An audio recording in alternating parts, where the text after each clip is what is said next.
Foxtrot, a Searing Israeli play, opens with all the knock on the door that parents of military support people dread. A boy was killed in action. The mother faints. The dad is distraught and enraged.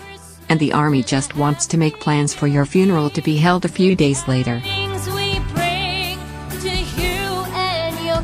In the three-part film's second act, the focus moves to a checkpoint on a highway in the far north of Israel manned by a half-dozen bored soldiers, who take rotations sitting at the gate, raising it to let camels wander through, stopping vehicles to check IDs and look for weapons while spending their nights in an old cargo trailer that is slowly sinking into the ground. Act 3 brings the first two parts together in stunning fashion, completing a parable of life in and around a war that will never be won.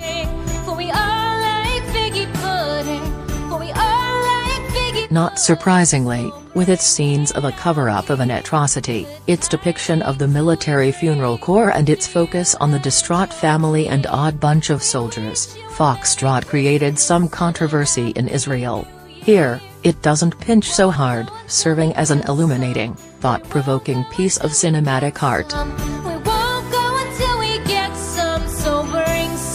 It comes from writer-slash-director Samuel Mouse, who made the equally disturbing and enlightening Lebanon in 2010.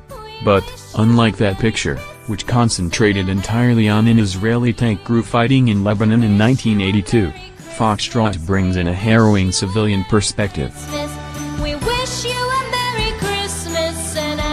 That comes most directly from Lior Ashkenazi, who delivers an anguished performance as Michael Feldman, the father of the dead soldiers who rages at military, demands to see his son and tries to manage everything alone. Daphna, Sarah Adler, the wife and mother, faints upon receiving the news and finds herself pulling away from her husband, while his brother tries to intervene in the arrangements and, pivotally, inform the grandmother of her grandson's death.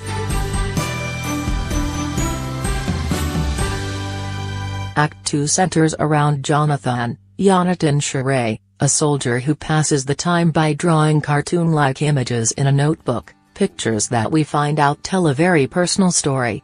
But he's also one of the guys, doing his duty while trying to cope with a life so isolated that the only entertainment comes from tuning the checkpoint's radio to a music station and doing some dancing.